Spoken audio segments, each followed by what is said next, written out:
Hey guys, welcome to part 2 of my new series, Tetris in Python. If you haven't watched the first video, I highly recommend you do so, because if you haven't, you will have no idea what is going on. So the link to that video will probably be up in one of these corners. And if you haven't watched the first one, go check it out. But if you have, enjoy the second. So now that we have the grid working, let's start by adding some shapes. So in this project, each shape will be represented by a 4x4 grid.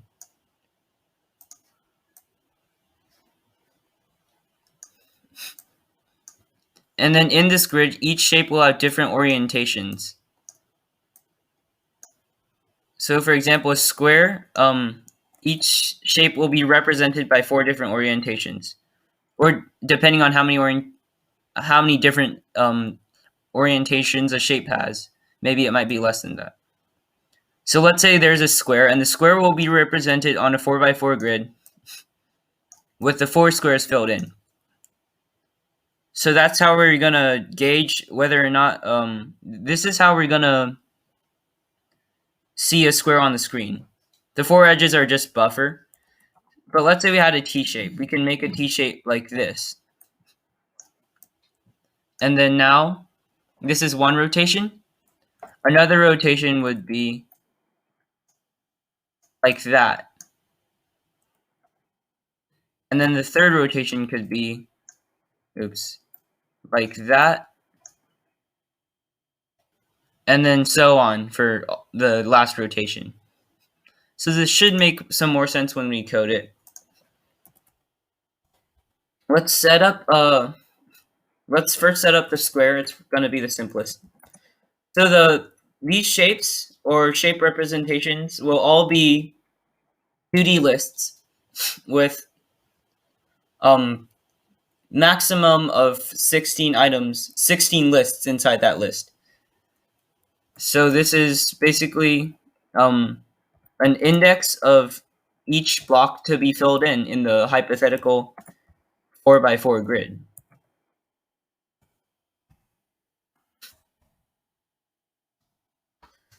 So since the square only has one rotation, we only need one, because no matter how many times you rotate the square by 90 degrees, it's still going to be a square. So our next shape will be a pole.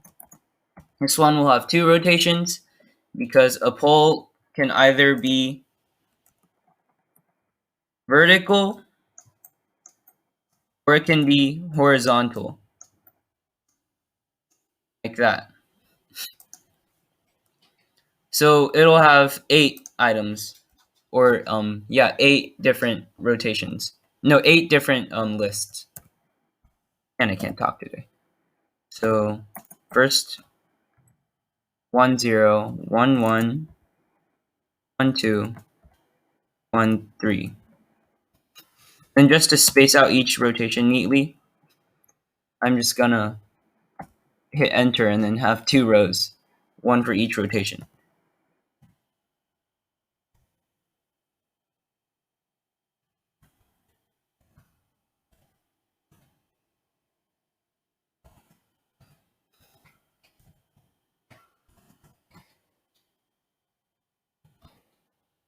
Notice how that this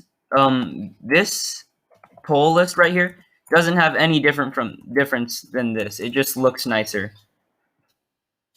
So now the next 2 shapes we will do each have 4 rotations, and I don't want to type all that, so I'm just gonna sneakily copy that. And then boom, 4 shapes. So now let's have a list to store all of these shapes. So shapes equals square, pole, T-shape, and right L. This isn't the entire selection of shapes in the original game, but it should suffice for now. So now, since we will only have one shape moving down the screen at the time, we just need to keep track of the x and y values of that shape. So let's create a variable called position x, and let's set that to 5. Because 5, if you haven't noticed, is around the middle of the screen over here. 1, 2, 3, 4. Yeah, it's around the middle of the screen here. 0, 1, 2, 3, 4, 5. Yeah, it's in the middle. So that way when this shape starts out, it'll fall starting from the middle. So now position x equals 5, position y equals 0, y starts at the top of the screen. So in tkinter, let's say this is the perfectly drawn coordinate grid. 0, 0 is up here. So over this way, it will be 0 or let's say 100. The further it goes, the x value increases. But the lower it goes, the y value actually increases. So down here, it will be 0, 100. So actually up here, it actually should be 100, 0. Because the x value increases here, and then the y value increases as the screen goes down, which is a little bit different from your regular coordinate grid where the y value goes up and the x value goes down, like that.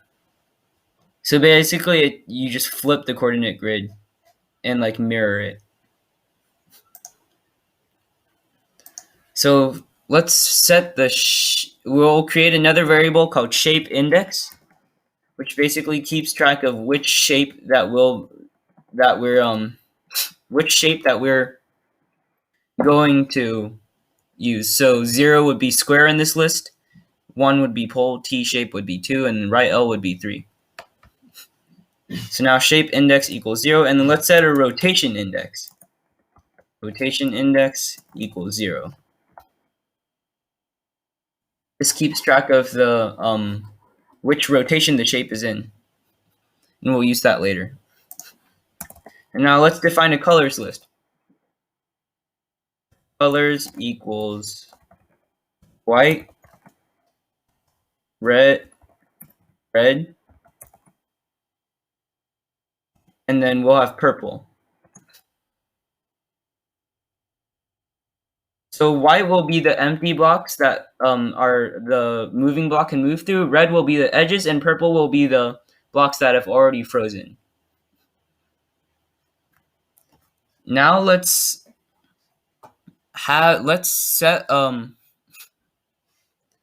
create a function that will move the current block down. So def move down, and then let's create let's set the variables inside this function to be global variables, so we can use all the variables out here. So global position x, position y, shape index, rotation index. So now we'll just do position y plus equals 1, and then yeah, that should move our shape down. But as you can see, if we run this, there's no shape moving down. 2, nothing happens. They're basically the same thing. The problem is we're just updating the variables. We're not actually we're not actually doing anything to the screen. So let's create another function called define update display. Oh, actually, another reason I just forgot this. Another reason that it's not doing anything is because we haven't called the function. So let's call this in our loop. But even if we did call it, nothing happens. That's because we're just updating the variables and we aren't printing anything out, and we're not even updating anything. So now in our update display function, let's again set all the global variables that we might need to use later. Now I'm just going to write a comment to help explain so I don't forget. Update display according to matrix. And then let's have a for loop to go over each item in the each item in the matrix. So basically for I in range 1, n minus 1, skipping out the edges. For j in range 1, n minus 1. Yeah, this basically skips the right edge and the left edge. And the top-down edges too. So now, use canvas, the item config. So we'll take the block from the block I and j, and we'll set it to we'll set the fill to the colors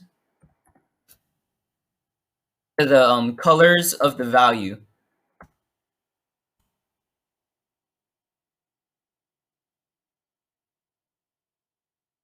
So I'll explain this. You know how back here we stored a value into the position of the matrix? The value will correspond with the colors in the order that you put them in. So the value 0 will be color white, 1 will be red, and then 2 will be purple. So there are no color, there's no purples right now. So notice that there are no purple blocks on the screen. So now let's actually create a shape. We'll store the variable shape equals shape shape index. And then for I in range 4,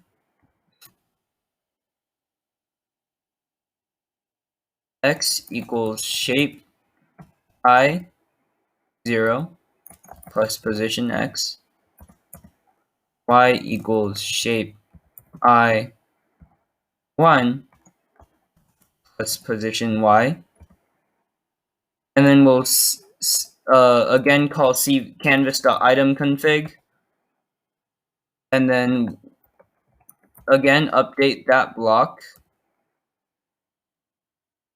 and then set the fill to green. So the green block will be the one that's moving down. So if we don't have any bugs in the program, this should... Yeah, I have a bug. The fill has to be equal. It should give us a moving block that moves down. And then it throws back an error because it goes outside of the list, and then Python has this thing with uninitiated lists, and it doesn't like them. So basically this goes over the first rotation in the shape.